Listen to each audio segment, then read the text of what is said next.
Barking. Forgive my dogs. They're excited. It's snowing, or it was earlier today.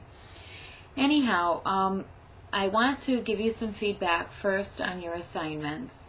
When you guys are doing your assignments, please don't do them based on my vodcast, which is a video podcast. Actually read the assigned readings, and again, I'll tell you specifically where you need to go and read. Couple other things, please write at a college level. If you don't know how to do that, we do have a writing center on campus. I am also available during Monday, Wednesday, and Friday from 10:30 to noon. If you let me know, I'll make sure to have a big time slot open to help you with any of your writings.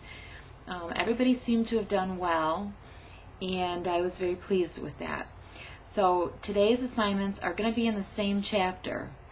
Now, one of the assignments, which is on page 27, is called Translating Idioms.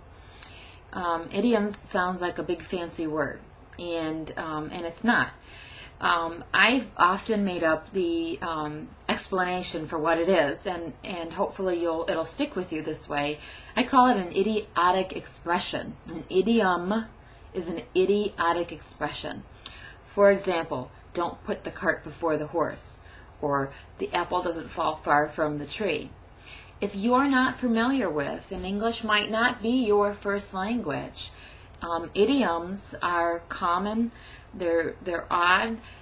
So what I'm going to have you do for researching these idioms is, if you don't know what they are, you can ask your friends and family. But also, I would like you to use the internet to find out what they mean, maybe their history, etc. But for the particular assignment, you just only need to translate what those idioms are. Okay. The other two assignments are,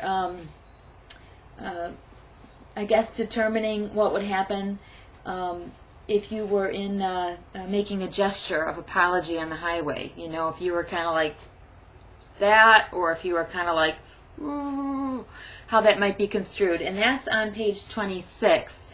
And it's called the Universal Sign for I Goofed.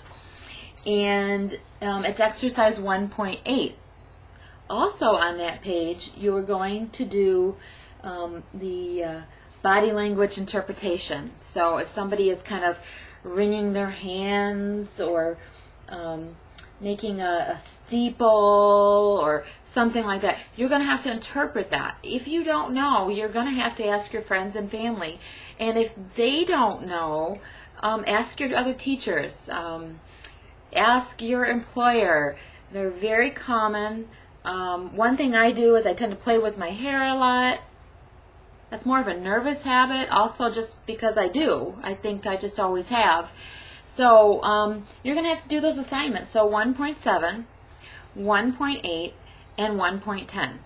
And if you have any questions, and they're not urgent, but you have a general question, put question in the subject line.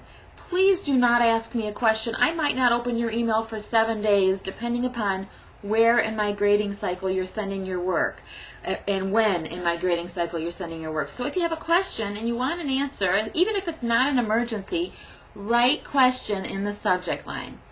Okay, so, and if it's urgent, write urgent in the subject line. So that way you'll get immediate response. You have to figure with 33 students, each sending between 1 and 3 emails a week, I'm going to go first in, first out kind of a thing. So I hope that helps. I hope you guys have a great week, and take care.